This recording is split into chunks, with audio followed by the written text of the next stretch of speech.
This week we are going to look at how you can potentially insert animals as symbolism in your artwork.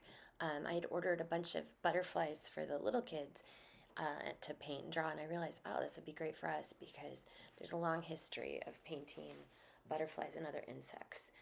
And not just because they're beautiful, amazing subject matter, but also because they do carry a lot of weight symbolically with them. Historically, crickets in some cultures have been like good luck. Various birds and stuff have been symbols for death or resurrection or power.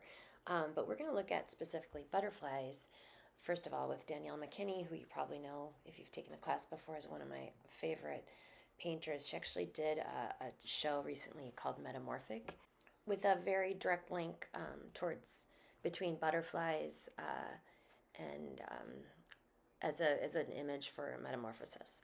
She often also shows women kind of wrapped up like this or in these beautiful robes as another kind of like almost like cocoon. Um, there's a great article about her in the Guardian where she says, women are not usually seen to be resting, so she often shows women at rest in peaceful kind of settings. She was a photographer, and she specifically paints black women relaxing, showing female solitude, things that she thinks are often overlooked in traditional art and art history. Her palette, her skill painting, her use of color, she's for sure my top. I don't know, would it be top 5, top 10? Definitely painters. And so she really inspired me to think about how to use these new butterflies that I've bought for the kid classes, that we could use them. So, but butterflies, might not be. Also, be looking at this for the use of desaturated and saturated, and how the power of her nails are always a big thing. Her use of these white sheets, often in white fabric, is just amazing. But we've often used animals in history. Guernica, the bull, the for fighting. We often see women, especially with their pets, storks as good fortune. Lions as a source of power. There's a long history, Rousseau, of using animals in work. So I'd like you to think about, and maybe it's not butterflies for you. Maybe you think of what your work is about and do some research on the animals that best represent this. Qi Baishi is one of my favorite painters. I'm actually going to link to image of him. He painted live animals, versus some of these are more specimen work, which are the animals have been killed. But he did amazing work with animals. Egyptian, the cat, the idea of royalty and protection. Cranes in Japanese work, would be longevity. I hope I'm getting these right. I might have this wrong. But from what I understand, and peacocks in like Renaissance and Greek and Roman work was about royalty also and strength and, rich people shown with their fancy pets. It's all been there. The goldfinch in Renaissance referred to, like in this Raphael painting, the goldfinch allegedly came and removed thorns from Christ's during the crucifix. So there's all sorts of symbolism.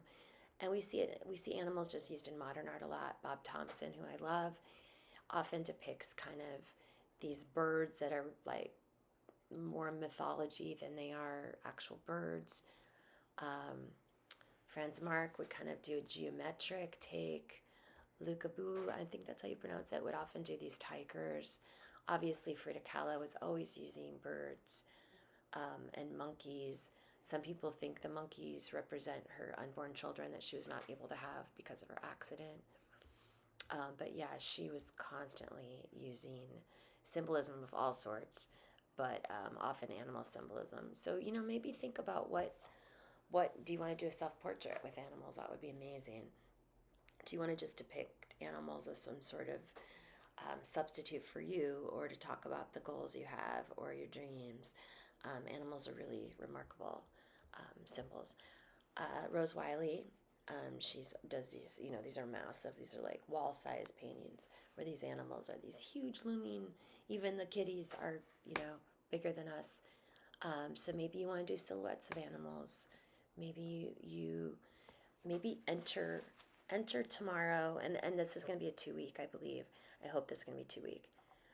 Either if you're going to do simple like this, maybe your goal is I'm going to do 10 paintings on paper of this same animal. If you want to do a deep self-portrait, maybe you're going to take 2 or 3 weeks to do it. So I hope this is at least a 2 week class. Karen Kilimnik, who was first famous for her portraits like these, which I've always just loved how she paints. I don't even know, like these fairy tale people. But she often uses animals in her work. And it heralds to a different era of painting, even though she's a contemporary painter. So she maybe will inspire you. Maybe you want to play with a diptych or a triptych. That could be really fun. But in this case, I really, really suggest you come in kind of having an idea of what you want to do. I just think it'll make the meaning and the symbolism just a lot more powerful. And spend some time with Danielle Mckinney. You will not regret it. Maybe that's what your inspiration is. Maybe you want to, steal her amazing desaturated palette. Okay, see you tomorrow. Bye.